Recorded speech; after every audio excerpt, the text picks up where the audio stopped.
Seiring dengan munculnya peradaban, maka kebutuhan manusia bukan lagi sekedar makan, tapi juga sandang, papan, dan sarana kehidupan lainnya. Mereka mengambil dari yang ada di sekitar mereka, dari sungai, lautan, hutan, gunung, bukan hanya pohon dan tumbuhan lainnya yang ada di permukaan. Mereka juga mengambil material yang ada di bawah tanah, di dalam bumi, dimanfaatkan untuk keperluan hidup. Maka sejak itulah, setelah ribuan tahun berlangsung sampai kini, bahan material tak dapat dipisahkan dari kehidupan manusia. Ketika rumah-rumah dibangun, gedung, jalan, jembatan, dan berbagai infrastruktur lainnya, semua menggunakan bahan material. Material bukan lagi sekedar pasir dan kerikil. Dari dalamnya kemudian ditemukan batu mulia dan mineral, di samping minyak dan batu bara. Sejak saat itulah penambangan dimulai. Kegiatannya sejak awal tak lepas dari peran serta masyarakat.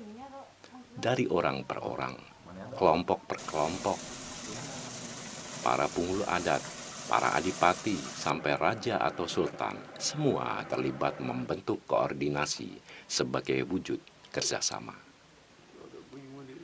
Sampailah di awal abad 17 di Salidu, Sumatera Barat.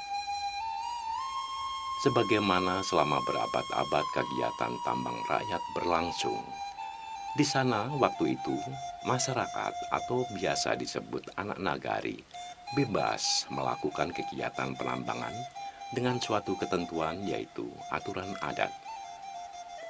Para penambang wajib memberikan kompensasi sekitar 2,5% dari hasil yang didapat penambang pada penghulu.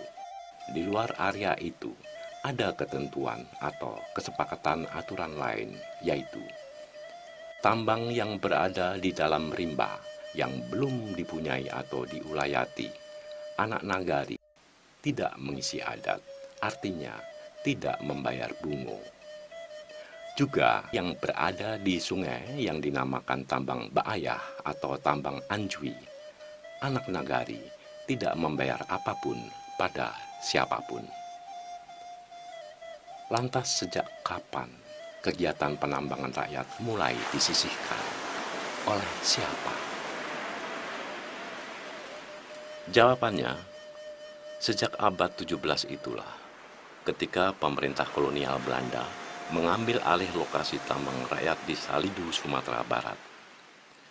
Pengambil alihan lokasi itu sekaligus merupakan penyingkiran rakyat penambang setempat dengan mendatangkan penambang lain dari Jerman dan budak belian dari Madagaskar. Hal yang hampir serupa juga terjadi di Cikotok, Jawa Barat. Di sana, material emas pertama kali ditemukan pada tahun 1839. Sejak itu, ketika ada kegiatan penambangan, maka yang melakukan adalah masyarakat. Baru setelah hampir satu abad kemudian, di tahun 1936, perusahaan swasta Belanda datang mengklaim wilayah pertambangan itu. Awalnya tentu terjadi konflik, namun kehadiran pendatang yang di-backup penguasa itu membuat para penambang rakyat harus menyingkir dari tempatnya mencari makan. Perang Dunia Kedua pecah. Tahun 1939, Jepang datang mengambil alih wilayah. Di situ, Jepang tidak mengambil emas, melainkan timah hitam timbal di Corotan untuk kepentingan perang.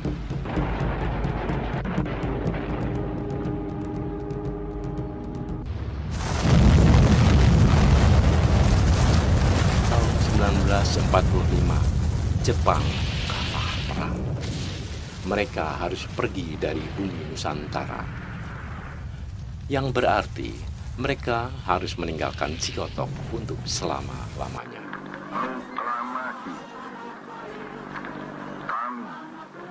Nusantara merdeka. Rakyat wilayah Cikotok pun merasa bebas dapat kembali menambang seperti sebelum kedatangan perusahaan tambang Belanda. Dan itu berlangsung sekitar 13 tahun lamanya. Di tahun 1958, pemerintah Indonesia melalui NV Tambang Emas Cikotok atau TMT datang menggantikan posisi penjajah Belanda dan Jepang mengeksploitasi wilayah itu. Lagi-lagi, rakyat penambang harus menyesuaikan diri. Sampai kini,